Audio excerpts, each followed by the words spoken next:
사사기 6장을 우리가 여러 주 대하고 있는데요, 우리는 이 사사기 6장에서 그들의 범죄로 인하여 미디안을 통한 압제에 시달리고 있었던 이스라엘을 만나고 있습니다. 이스라엘의 부르짖음에 하나님께서 은혜를 베푸셔서 또 다른 사사를 세워주시려고 하는 그 찰나에 큰 용사여 먼저 그렇게 부르시며 기드온에게 다가서셨던 그분의 모습을 우리가 이미 살폈습니다.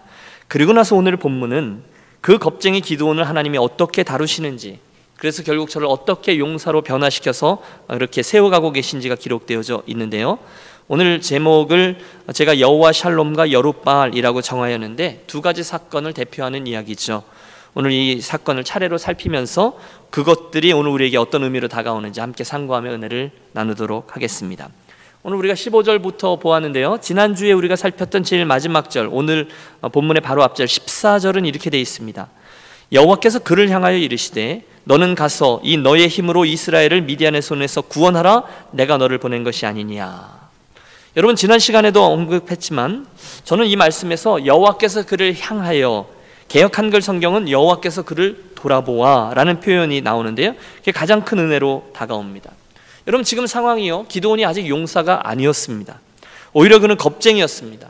그는 동네의 우상단지를 자기 집에 모셔놓는, 오늘날로 우리 한국식으로 말하면 옛날 선앙당 주인집 아들이었습니다.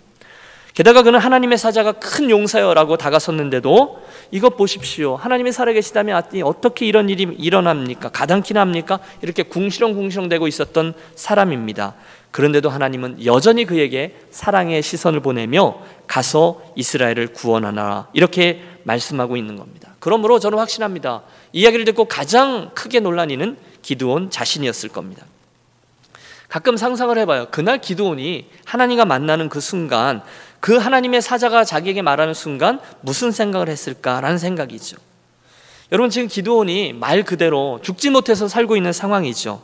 몰래 숨어서 산성 어딘가에 거하며 밀타작을 숨어서 하며 내가 이러면서까지 살아야 하나, 그렇게 생각했을지도 모릅니다. 그도 그럴 것이 지금 이스라엘의 상황을 보면 정말 암울하지 않습니까? 9년 내내 미디안에게 시달리고 있습니다. 게다가 그 이스라엘이 다시금 회복되려면 우리가 지금까지 살폈던 그들에게 있어서는 가슴 뛰는 영웅들이었겠죠. 에웃이나 또는 온니엘이나 삼갈이나 드보라처럼 오늘도 그 힘센 누군가가 나타나서 이스라엘 백성들 앞에 서서 나를 따르라 하고는 그들을 다 구원해내는 어떤 용맹스러운 맹장을 구했을지 모르겠습니다. 그런 것들이 하나님께서 우리를 구원하시는 방법이라고 생각했을 거예요. 그런데 하나님이 뭐라고 말씀하십니까? 기드온, 너다. 내가 그 일을 해야 한다라는 것입니다. 여러분, 상황이 이해가 되시는지요?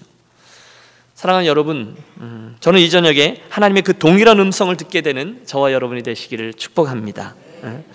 저와 여러분이 교회를 사랑하기 때문에 종종 그런 생각들을 하시잖아요. 또는 내 인생이 귀하기 때문에 그런 생각 하시잖아요. 내가 이러면 안 되지. 또는 우리 유니온 교회가 정말 하나님의 마음에 합한 교회가 되어야 될 텐데, 뭐 그런 거죠. 우리 유니온 교회가 좀 더 하나님의 놀라운 은혜를 많이 체험해야 될 텐데, 누군가가 이를 위해서 나서서 헌신하고 또 누군가가 앞장서서 짐을 지고 누군가가 본을 보이는 좋은 일꾼들로 세워져야 할 텐데, 그런데 그때 하나님께서 저와 여러분을 딱 주목하시고 말씀하는 것이죠. 기드온, 너다. 내가 바로 그 일의 불쏘시개가 되어야 한다. 목사님, 이 밤 애써서 나왔는데 이렇게 부담되는 말씀을 여러분 함께 기억하기 원합니다. 신앙은 언제나 1인칭이죠. 그러므로 이 말씀을 그대로 저와 여러분에게 적용하셨으면 좋겠어요. 혹시 우리 교회가 그렇게 기도에 욕심이 있는 분들이 있잖아요. 우리 교회가 기도를 좀 더 뜨겁게 해야 될 텐데, 그러면 우리 교회 기도의 불씨가 살아나야 될 텐데, 그런 생각을 하십니까? 그렇다면 그 생각을 하시는 저와 여러분이 그 일에 대해서 기도원이 되셔야 된다는 것이죠. 여러분, 이해가 되세요? 우리 교회 좀 더 열심히 하셔야 될 텐데, 그때 여러분 그런 생각을 하시는 분들이 기드온이라는 것입니다. 여호와께서 그를 향하여 이르시되 너는 이 내 힘을 의지하고 가서 이스라엘을 미디안의 손에서 구원하라. 내가 너를 보낸 것이 아니냐. 여러분, 거기까지만 하지 않으셨어요. 하나님께서는 그 이야기를 하시면서 내가 반드시 너와 함께 하리니 이렇게 약속해 주셨다는 거예요. 그러므로 그 뒤에 나오는 말씀 때문에 아버지의 그 음성을 1인칭 나에게 주시는 그분의 음성으로 들으시기를 권합니다. 기드온, 너다. 내가 바로 그 불쏘시개다. 그러면 여러분 어떻게 반응하십니까? 혹시 움찔하지 않으세요? 이런 이야기를 들었음에도 불구하고 주님, 저 주님 안 쳐다볼 건데요? 이러시는 분 안 계세요? 주님, 번지수가 좀 잘못되었는데요? 저는 아니에요. 여러분, 오래전에 그렇게 반응했던 인물이 있었습니다. 호렙산 떨기나무 아래 모세가 그랬죠. 저요? 하나님 농담하지 마십시오. 저도 한때는 그런 생각 한 적이 있었던 건 맞아요. 그러나 그때는 이랬지만 지금은 아무것도 모르는 80세가 된 애국말도 거의 다 까먹은 이런 제가 뭘요? 농담하지 마세요. 오늘 기드온도 그랬습니다. 15절, 그러나 기드온이 그에게 대답하되 오 주여, 내가 무엇으로 이스라엘을 구원하리이까? 보소서, 나의 집은 므낫세 중에 극히 약하고 나는 내 아버지 집에서 가장 작은 자니이다. 하나님 잘못 찾아오셨어요. 저는 안 돼요. 저는 이스라엘 중에 가장 보잘것없는 가문에 가장 보잘것없는 사람에 불과한 건요. 그러니 하나님, 그런 제가 뭘 한다고요? 그런 일은 저 앞에 있는 김 목사나 우리 교회 장로님들이 하셔야죠. 제가 무슨 그런 일을 한다고요? 저는 그냥 너무 말재인데요. 하카톤이란 단어죠. 농담하지 마세요. 그러나 여러분, 지금 하나님이 농담하시는 것이 아니었죠. 16절, 이유가 있습니다. 여호와께서 그에게 이르시되 내가 반드시 너와 함께하리니 내가 미디안 사람 치기를 한 사람을 치듯 하리라. 내가 반드시 너랑 함께 할 테니까 너는 그냥 하라는 대로 해라 라는 말씀이에요. 일단 하라 그랬으니까 그 일로 순종하면 거기까지가 기도는 내가 할 일이고, 그 다음 장면은 기도는 너에게 달려있지 않고 하나님 당신에게 달려있다는 것입니다. 그러니 하나님이 그렇게 말씀하시니까 그는 미디안과 싸우러 나가는 것이 맞습니다. 그러면 이야기가 잘 전개돼요. 여러분, 한번 따라해 주십시오. 그 다음은 하나님께 달렸습니다. 함께 기억하기를 원합니다. 그 다음은 하나님께 달린 거예요. 모세에게 달린 게 아니죠. 하나님께 달리셨어요. 하나님께서 짐 싸라 하시면 짐 싸서 애굽으로 가라 하면 애굽으로 가는 것이고요, 내 백성을 이끌고 애굽을 떠나라 하시면 떠나는 거죠. 홍해를 건너라 하시면 건너는 거죠. 오늘 내가 그 언신의 첫 번째 불쏘시개가 되라 하시면 저와 여러분이 그렇게 되는 겁니다. 그게요, 전혀 나의 능력과 나의 소유와 나의 인품이나 내 손에 들린 것 때문이 아니라고 사사기에서 수없이 반복하여 말씀드렸습니다. 그냥 하라는 대로 예하고 순종하는 겁니다. 그 결과는 온전히 하나님께만 붙들려 있는 것이죠. 저는 오늘 말씀을 준비하면서 교회적으로도 그런 생각을 해보았습니다. 기도하면서 내년도 목회 계획안을 이렇게 만들었습니다. 그리고 이제 장로님들께 여러 번 보여드리고, 당회원들, 또 우리 동역하시는 목사님들, 전사님들 머리를 맞대고 끙끙대서 만들었어요. 그리고 이제 쫙 프린트를 했어요. 그리고 뭐 이렇게 부서별로 해서 빨간색, 파란색 쫙 프린트를 했는데, 딱 프린트를 하고 나서 보니까 뭐가 참 많아요. 그래서 지난 주일에 우리가 오후에 부장단 회의도 하고요, 남녀 전도회 새로 구성하고, 사랑팀도 다듬고, 목회자들도 열심히 이것저것 새로 섬겨보겠다고 하고, 또 많은 교회 가족들도 열심히 해보겠다고 나서시고, 너무너무 좋죠. 여러분, 제가 여러분과 이제 계속 나누겠지만 원리가 이끄는 교회, 또 동역자를 세우는 교회, 선교적인 잠재력이 드러나는 교회, 한 영혼이 중요한, 사람이 더 중요한 교회, 뭐 이런 이야기들을 계속하면서 우리 열심히 해보려고 합니다. 기회를 주시는 대로, 그리로 부르시는 대로 그냥 열심히 하겠습니다. 그러면 그 다음은 하나님 그분께서 하실 줄로 믿습니다. 우린 그냥 우리에게 보여주시는 것만큼 하는 거죠. 여러분, 보여주시는 것만큼 최선을 다해서 하면 어느 날 정신 차려보면 처음엔 생각하지도 못했던 지점에 교회 공동체가 가 있더라는 거예요. 물론 우리는 압니다. 기도원 자리에 있죠. 저와 여러분은 아직 용사는 아닙니다. 우리 교회 행보가 어떻게 될까? 저 같으면 우리 교회 식구들이 잘 따라와 주실까? 저분들이 좀 움직여 주시면 좋겠는데, 우리 교회 이러저런 부분들이 이 정도 수준은 돼야 우리가 할 수 있는 거 아니야? 재정이 좀 채워줬으면 좋겠는데 말이야. 혹시 이렇게 하다 제대로 잘 안 되면 어쩌지? 참 생각할 게 많아요. 여러분, 분명히 교회의 미래와 또 염려, 또는 어떤, 저 같은 경우는 목회에 대한 실패, 그런 두려움, 이런 게 있어요. 그러나 오늘 말씀이 우리들에게 분명히 갈 길을 보여주는 거죠. 기드온이 이러저런 생각을 하고 이러저런 핑계를 대더라도 하나님의 말씀은 이겁니다. 내가 반드시 너와 함께 하리니 내가 미디안 사람 치기를 한 사람을 치듯 하리라. 뭐죠? 내가 하라는 대로 하라는 거예요. 내가 가라는 대로 가라는 거예요. 그러면 내가 함께 한다는 거예요. 일은 내가 할 테니 기드온, 너는 그냥 내가 하라는 대로 해라 하는 것입니다. 여러분, 하나님이 참 신비롭죠. 하나님이 말씀 한마디면 온 세상에 있는 당신의 원하시는 일을 당신의 뜻대로 행하실 수 있는 분입니다. 그러나 참 희한하게도 당신은 정말로 미련한, 전도에 미련한 것, 또는 저와 여러분 같이 미련한 사람들과 교회 공동체를 통해서 당신의 일을, 역사를 진행해 나갔어요. 하나님에겐 다른 대안이 없어요. 교회가 하나님의 대안이라는 거죠. 유년교회의 미래에 대한 성공과 실패는 여러분 솔직히 말하면 저와 여러분이 상관할 바가 아닙니다. 만약에 저와 여러분이 진심으로 하나님을 사랑하고 하나님의 나라를 사랑하고 우리 교회를 위해서 신실하게 섬긴다면 말입니다. 몇 가지가 분명하잖아요. 영혼을 사랑하라 하셨고요, 복음을 전하라고 하셨고요, 사람들을 세우라고 하셨고요, 예수 안에서 함께 지어져 가라 하셨으면 그냥 그대로 이해하고 열심히 순종하는 겁니다. 여러분 분명히 아십시오. 결과는 저와 여러분에게 속하지 않았습니다. 그 사실 분명히 직시할 때 우리는 조금 잘 된다고 교만하지 아니하고 조금 안 된다고 절대로 낙심하지 않습니다. 제가 잘 쓰는 용어, 내 건가 뭐, 에이 몰라, 내 건가 뭐. 여러분 수없이 말씀드렸습니다. 무책임하자는 얘기가 아닙니다. 그 결과는 하나님 손에 달려있기 때문에 저와 여러분은 보여주시는 것만큼, 기드온 너다, 너 지금 가라 하실 때 예하고 보여주는 것만큼 순종해 나가는 것이죠. 그게 청지기죠. 청지기는요 두려움도 없어요. 청지기는 그냥 주인께서 시키는 대로 예하면서 나아가면 되니까요. 그저 주인이 원하신 대로 행하는 자, 저들이 청지기인 거죠. 본문으로 돌아가 보실까요? 가라! 그 말씀을 들은 기드온이 17절 이 말씀으로 대답합니다. 기드온이 그에게 대답하되 만일 내가 주께 은혜를 얻어 싸우면 나와 말씀하신 이가 주 되시는 표징을 내게 보이소서. 증거를 보이라는 거예요. 혹자는 여기서 기드온의 믿음 없음을 지적합니다. 야, 가라 그랬으면 기드온 가면 되지 뭘 또 표징을 구하냐? 여러분 기드온이 아직 한참 멀었어요. 표징을 여러 개를 더 구하잖아요. 그렇지만 은혜입니다. 하나님은 그의 그 믿음 부족함을 당신의 은혜로 채워서 또 한 번 기다려 주십니다. 모세야 가라 할 때 모세가 주저주저 하자 당신 표징을 보여주셨잖아요. 지팡이가 뱀이 되기도 하고 손을 넣었다 빼니까 문둥병이 되어 휘어졌다가 다시금 치유되기도 하고, 그런 것처럼 이 기드온의 하나님 향해서 표징을 구할 때에도 하나님이 여전히 응답해 주셨습니다. 잠깐만 여기 계세요. 제가 들어가서 예물을 좀 가져오겠습니다. 급히 서둘러 가서 이제 그 미디안 사람들이 다 잡아갔지만 끝까지 숨겨놓은 짐승들이 있었던 것 같아요. 염소 한 마리를 잡습니다. 가루 한 에바로 무교 전병 떡을 만들고요, 죽도 준비해서 달려 나옵니다. 여러분 정말로 어려운 때였지만 기드온이 최선을 다해서 식탁을 준비하고 여기 제 정성이 있습니다. 그런데 여러분 하나님이 이 예물에 대해서 어떻게 반응하십니까? 드시지 않아요. 그 고기와 무교병을 이 바위 위에 놓고 국도 그 위에 부으라. 기드온이 그렇게 합니다. 그러자 여호와의 사자가 손에 잡은 지팡이를 끝을 내밀어 고기와 무교병에 대니 불이 그 바위에서부터 나와 고기와 무교병을 살랐고 순간 여호와의 사자는 보이지 아니한지라. 여러분 그림을 그려보십시오. 그 예물에 여러분 하나님의 불이 그 바위에서부터 확 나와서 그 예물 전체를 살라버렸다. 누구의 이야기가 떠오르십니까? 여러분 하나님의 전공이 불이잖아요. 그래서 불이 확 나와서 다 살라버렸어요. 누구 이야기가 떠오릅니까? 갈멜산의 엘리야 선지자, 그의 제단이 떠오르죠. 불로써 응답하신 하나님.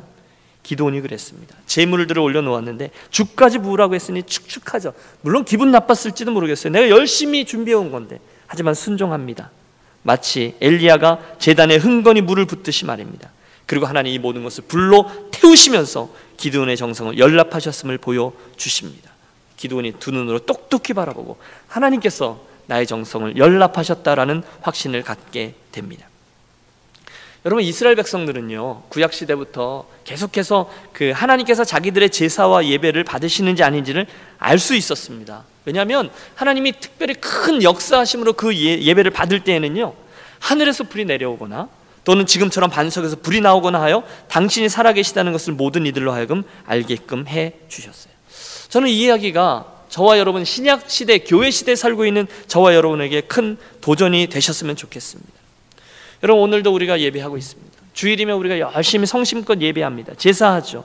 그때 하나님께서 우리의 그 예배를 받으시는지 아닌지, 그 기뻐하시는지 아니시는지를 여러분 어떻게 알 수가 있죠? 여러분 어떠세요? 물론 저는 이제 제 경험을 말씀드리려고 하는 건데요, 일반화시킬 수는 없어요. 그런데 저는 경험적으로 예배를 드리는 그 시간에 내 심령이 뜨거워지느냐 아니냐를 가지고 또 내 심령에 확신이 생기는지 아닌지를 가지고 그것으로 알곤 합니다. 여러분 신약시대로 가보시죠. 엠마오로 가는 두 제자, 그들이 주님을 만났을 때, 실망 가운데 있던 저들이 주님을 만났을 때 주님인지 모르고 하나님의 말씀을 듣다가 한순간 그분이 주님이시다라고 깨닫는 순간이 오죠. 그때 저들의 고백이 이겁니다. 그때 그분이 우리들에게 말씀을 풀어주실 때 우리 마음이 뜨겁지 아니하더냐. 여러분 제 경험으로는요 예배 도중에 또는 기도하다가, 심지어 어쩔 때는 이렇게 설교하다가 제 심령이 아주 뜨거워지는 경험들을 하곤 합니다. 그건 육체적인 뜨거움이 아닙니다. 처음에는 잘 몰랐는데 이게 뭐지? 그런 거 있잖아요. 그런데 이 현상이 반복되고, 또 제가 설교하면서도 그런 경험을 하면 잘 관찰해요. 그러다가 이제 결론을 내리게 되었어요. 아, 이건 성령께서 주시는 뜨거움이구나, 그분이 주시는 확신이구나. 그걸 알겠어요. 그 경험이 진행되면서 알게 되는 거죠. 그때 확신하죠. 하나님께서 이 예배에 우리와 함께 주시는구나, 하나님께서 우리 예배를 받아 주시는구나. 여러분, 저는 하나님이 동일한 은혜를 여러분 각자에게 허락해 주시기를 축복합니다. 그래서 우리 교회 예배들마다 그런 성령의 기름 부으심, 성령께서 운행하시고 내 가슴이 뜨거워지는, 여러분 그냥 문자적인 뜨거움 그런 게 아니라 저 가슴 깊은 곳에 이렇게 울컥하며 이렇게 뜨거워지는 그런 체험들이 있는 거죠. 여러분, 제가 그 신비주의자는 아닙니다. 그러나 그런 일들을 경험하다 보니까 그 일들을 경험적으로 알게 된 거죠. 여러분들에게도 그러한 체험들이 있게 되시기를 축복합니다. 그 장면을 지켜본 기드온이 두려움에 사로잡히죠. 뜨거운 불을 본 거죠. 이유가 있습니다. 지금까지 내가 보았던 여호와 하나님, 내가 말씀으로 들었던 여호와 하나님을 내가 두 눈으로 목도했구나. 오래전부터 그들에게 전승되었던 율법, 모세 율법이죠. 하나님을 본 자는 죽는다. 나는 이제 죽었구나. 순간 하나님이 그에게 이르시되 안심하라, 죽지 아니하리라. 그리고 나서 오늘 24절은 이렇게 되어 있습니다. 기드온이 여호와를 위하여 거기서 제단을 쌓고 그것을 여호와 샬롬이라 하였더라. 그것이 오늘까지 아비에셀 사람에게 속한 오브라에 있더라. 여호와 샬롬, 무슨 뜻이죠? 하나님의 평강이다, 이런 뜻이죠. 하나님의 임재를 맛본 예배예요. 여러분, 머리에 석삼자 나 건들지 마 이러고 예배 자리에 들어왔지만, 예배 중에 하나님의 은혜를 맛보고 말씀 중에 하나님께서 나에게 주신 말씀을 깨닫게 되고 마음을 부여잡고 뜨겁게 기도하고 그분의 은혜로 죽지 않고 되살아난 예배, 여러분 예배를 한번 잘 드리면 인생의 모든 문제들이 다 해결될 줄로 믿습니다. 예배를 정말 잘 드리는 거죠. 정말 뜨거운 예배를 드리면 끝난 후에 비몽사몽이 되는 거죠. 여호와 샬롬, 내가 여호와의 평강, 하나님은 평강이시다, 이것을 체험하게 되는 거예요. 정말 천국에 와 있는 거죠. 그게 여호와 샬롬입니다. 하나님의 임재를 느꼈던 예배. 여러분 떠올려 보세요. 내가 언제 하나님의 그 임재를 느끼면서 예배를 드려보았는가? 아마 여러분 인생에 몇 번 정도는 있었을 겁니다. 제정신이 아닌 것, 여기가 저기인 듯 저기가 이곳인 듯, 그것이 여호와 하나님이 주시는 은혜죠. 가슴이 뜨거웠던 예배죠. 마른 눈에 눈물이 회복된 예배죠. 하나님의 임재 때문에 거룩한 두려움이 있는 예배죠. 그래, 그렇다면 이제 이렇게 결단이 있는 예배죠. 안심하라, 내가 죽지 아니하리라, 그분의 지키심이 있는 예배입니다. 그게 여호와 샬롬, 하나님의 평강의 은혜죠. 그래서 우리 첫 번째 기도 제목은 그겁니다. 하나님의 은혜를 주셔서 여러분의 은혜, 여러분의 예배, 나의 예배, 우리 유니온의 예배들마다 여호와 샬롬의 기적들이 일어나게 되기를 축복합니다. 그리고 우리 그런 소원 갖고 기도하겠습니다. 두 번째 사건이 이어집니다. 그런 은혜를 체험한 기드온에게 하나님의 첫 번째 사명이 주어져요. 25절과 26절 한번 펼쳐주시겠어요? 25절 같이 읽겠습니다. 그날 밤에 여호와께서 기드온에게 이르시되 내 아버지에게 있는 수소 곧 7년 된 둘째 수소를 끌어오고 내 아버지에게 있는 바알의 제단을 헐며 그 곁에 아세라상을 찍고 또 이 산성 꼭대기에 내 하나님 여호와를 위하여 규례대로 한 제단을 쌓고 그 둘째 수소를 잡아 내가 찍은 아세라 나무로 번제를 드릴지니라 하시니라. 아멘. 여러분, 상식적으로 사사기가 흘러가는 걸 보면 이제 하나님을 만난 기드온은 이스라엘 백성들을 규합하고 미디안의 군대를 치러 나가야 하거든요. 그런데 하나님의 첫 번째 명령은 뜻밖에도 므낫세 지파 안에 있던 바알 제단과 아세라 신상부터 깨뜨리라 라는 거였습니다. 수신제가 치국 평천하, 맞죠? 자기부터 살피고 자기의 집안을 살피고 그 다음에 사명을 수행하게 합니다. 지금 하나님과 대면했던 저에게 하나님 가장 먼저 요구하신 것은 아버지 집에 가서 아버지 요아스가 세워놓은 우상, 그 므낫세 가문의 선앙당이죠. 그 우상부터 찍어버리라는 거예요. 그리고 나서 나라와 민족을 구하라라는 겁니다. 오랫동안 자기 집에 있었던 동네 우상인 거죠. 그 므낫세 가문의 우상을 찍어버린다. 무슨 뜻입니까? 지금까지 우리를 부끄럽게 했던 이 우상 숭배는 끝이다라는 뜻이고요. 또 재밌어요. 하나님이 7년 된 수소를 잡아서 드리라 했습니다. 7년, 이건 미디안의 7년간의 압제를 의미하는 것이 거의 틀림없죠. 과거를 청산하는 거예요. 신도 아닌 우상을 참신이라 믿고 따랐던 그 너희 므낫세 가문들의 생활을 청산하라는 거예요. 때려 부수라는 거예요. 우상을 찍고 그것을 불쏘시개 삼아 번제부터 드리라는 것입니다. 우리가 사사기를 대하면서 매번 확인합니다. 오늘 저와 여러분의 삶에는 이처럼 우상이 되어 저와 여러분의 삶을 이렇게 압제하고 또 걸림돌로 작용하고 있는 우상들이 없으신지요? 여러분, 우리가 새로운 마음으로 결단하잖아요. 그래, 결심했어. 갈릴리로 가라 하셨으니 내가 정말 그리로 가야지. 새롭게 주님을 섬기며 살아봐야지. 근데 그때 우리 자신을 살피는 거죠. 오늘 그 방향으로 향하여 나아가는 나의 순종을 방해하려고 하는 우상들은 어떤 것이 있을까? 참신도 아니면서 그들에게 큰 영향을 미치고 있었던 우상들 말입니다. 그리고 기드온이 그 일에 순종할 때 하나님은 이스라엘 구원하라는 사명을 주셨다는 거죠. 그렇다면 단순하게 적용해 보시죠. 오늘 여러분은 어떻습니까? 여러분 인생에 여러분께서 집으로 들어가셔서 집 문을 열고 들어가는 순간부터 시작해서 여러분 눈에 보이는 것들 가운데 여호와 하나님께로 향하여 나아가고자 하는 우리들의 그 발걸음을 방해하는 것들은 무엇이 있습니까? 찍어 내리셔야 된다는 거예요. 잘못된 우선순위, 믿음 없음, 핑계거리, 누구인지도 확신하지 않는, 뭔지도 잘 모르는 것들에 대한 애매한 원망, 하나님도 아니면서 내 삶을 컨트롤하고 있는 온갖 우상들, 내로 하여금 하나님을 향하여 나아가는 방향을 막고 있는 것들을 주님께 내려놓는 이 밤이 되시기를 바랍니다. 그러면 하나님께서 또 한 번 성령의 불로 이 모든 것들을 살아 주실 거죠. 여룻바알의 사건에서 우리가 마지막으로 주목하고자 하는 것이 있습니다. 그게 이제 그가 순종하려는 방법에 관한 겁니다. 물론 여러분, 우리가 읽었는데요, 기드온이 순종하러 가요. 하지만 그의 순종에는 조금 아쉬움이 있습니다. 우선 그는 그 일, 아버지 집에 있는 우상을 회파하고 그걸로 불사르는 그 일을 백준대낮에 하지 못하고 밤중에 몰래 갑니다. 혼자 못 갑니다. 자기 종들 데리고 갑니다.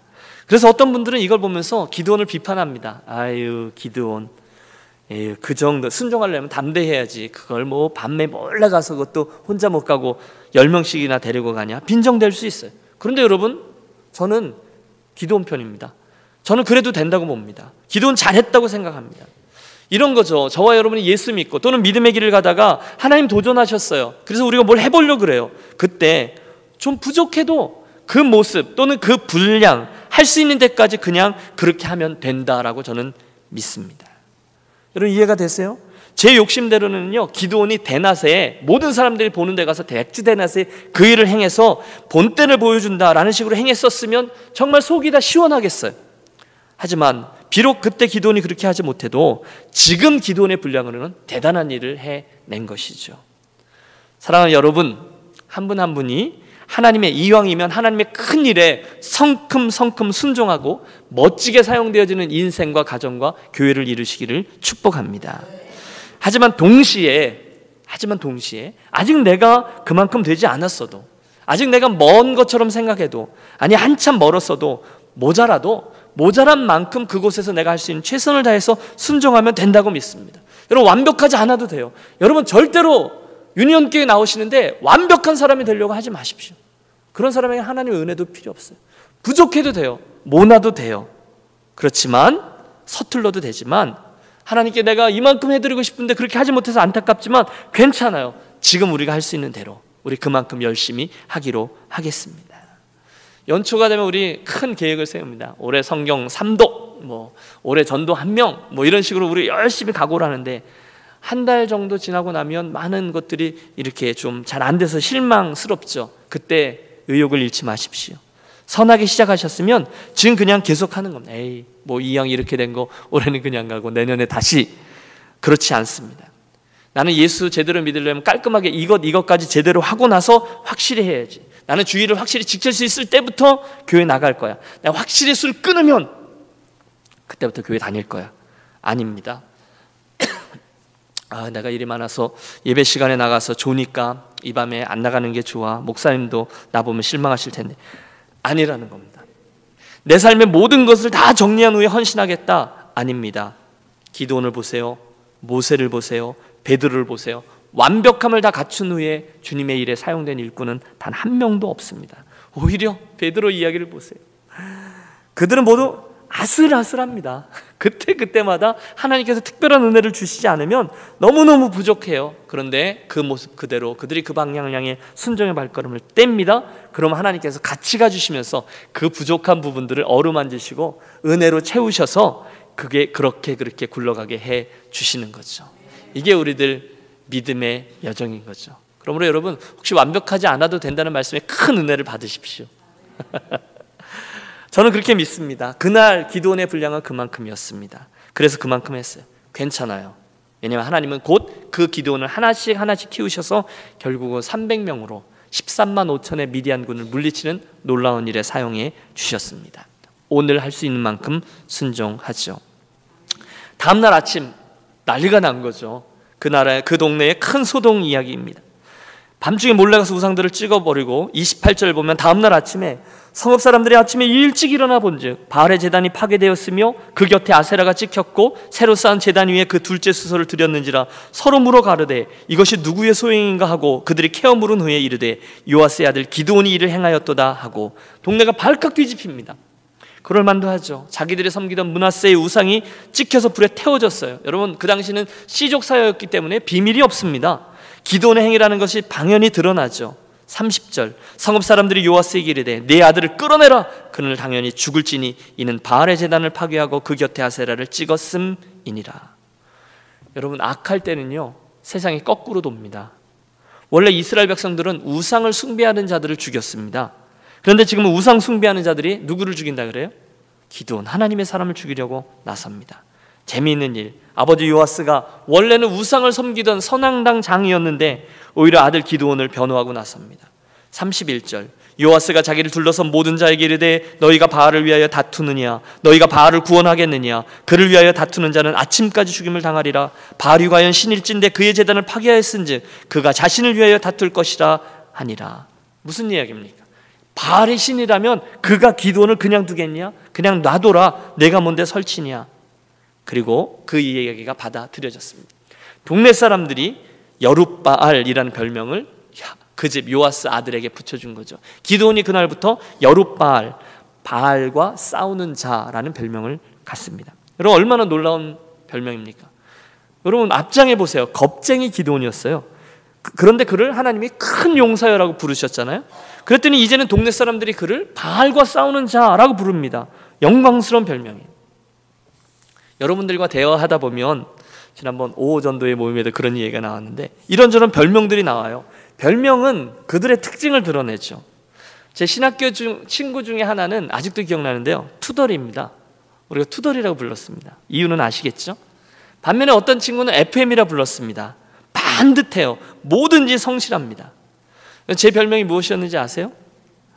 거기까지만 하겠습니다. 사람들은 저와 여러분을 이렇게 저렇게 부를 수 있습니다. 그런데 여러분, 하나님도 저와 여러분을 이렇게 저렇게 부를 수 있다는 것을 아십니까? 사실은 그게 더 중요하죠.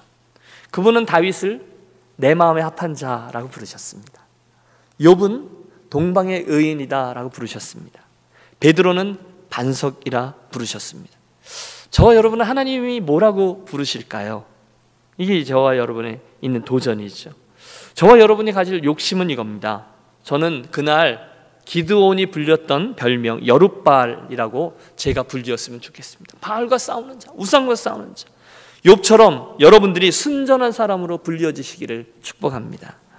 고넬료, 가이사라의 고넬료, 경건하고 하나님을 경외하던 사람으로 불려지시기를 바랍니다. 이게 오늘 우리들의 욕심이죠.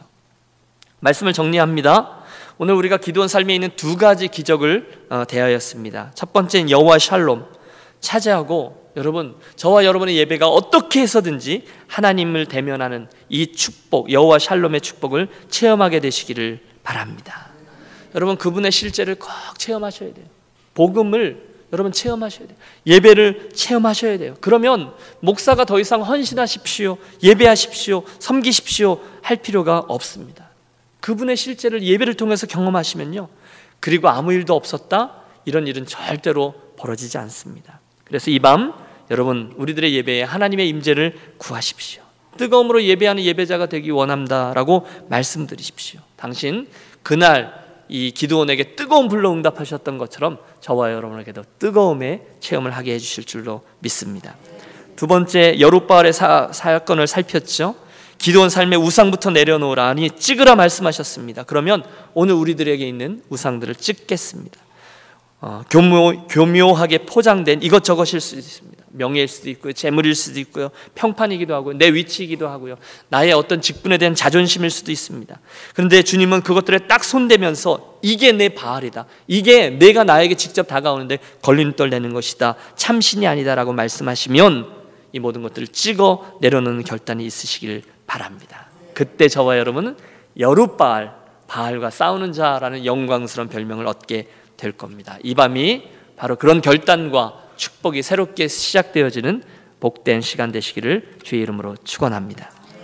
우리 이 말씀 우리 마음에 담고 함께 기도하며 나아가도록 하겠습니다.